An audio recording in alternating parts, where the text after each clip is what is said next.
আসসালামু আলাইকুম রহমতুল্লাহ। আলহামদুলিল্লাহ ওয়াহদা সালাতু আসসালামু আলা রাসূলিল্লাহ। সম্মানিত দিনদার ভাইয়েরা, আজকের বিষয় সালাতুজ জানাজা। অনেকেই কোরআন এবং সহিহ হাদিসের অনুসারীদেরকে ফিতনাবাজ বলেন, আর মাযহাবের অনুসারী অথবা যারা প্রবৃত্তির অনুসরণ করে তাদেরকে কেউ ফিতনাবাজ বলে না।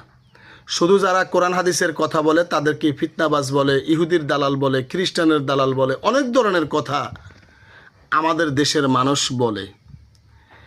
আমি আপনাদেরকে বলতে চাই, আমরা যে সালাতুজ জানাজা আদায় করি, সালাতুজ জানাজাতে মাইয়াতকে কবর দেওয়ার পরে কমপ্লিট হওয়ার পরে হুজুর বলে যে একবার সূরা ফাতিহা 3 বার সূরা ইখলাস পড়ুন।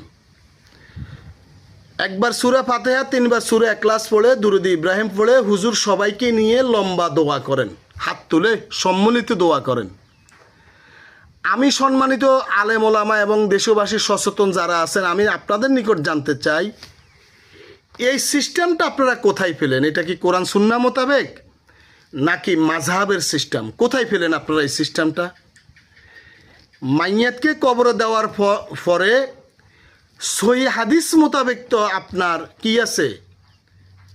আল্লাহ রাসূল বলে দিয়েছেন আপনি কি দোয়া করবেন, কোন দোয়াটা করবেন, কখন করবেন, কিভাবে করবেন, কতক্ষণ করবেন, এই কথাও আল্লাহ রাসূল বলে দিয়েছেন। কিন্তু আপনি কি করলেন?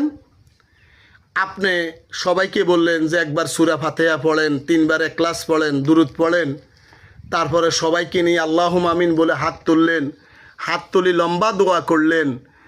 আমি জানতে চাই সম্মানিত আলেম ওলামা ও সচেতন মানুষেরা, আপনারা এটা কোথায় পেলেন? এটা কি সুস্পষ্ট বিদআত নয়? এটা কি গ্রহিত অন্যায় নয়, যেটা আপনাকে জাহান্নামে নিয়ে যাবে? কিসের কারণে? কর্ম বিদআত হওয়ার কারণে, আমল বিদআত হওয়ার কারণে। যে আমল করে আমরা সওয়াবের আশা করি, ওই আমলটা বিদআত হওয়ার কারণে আমাকে জাহান্নামে যেতে হবে বলেছেন আল্লাহর রাসূল সাল্লাল্লাহু আলাইহি ওয়াসাল্লাম।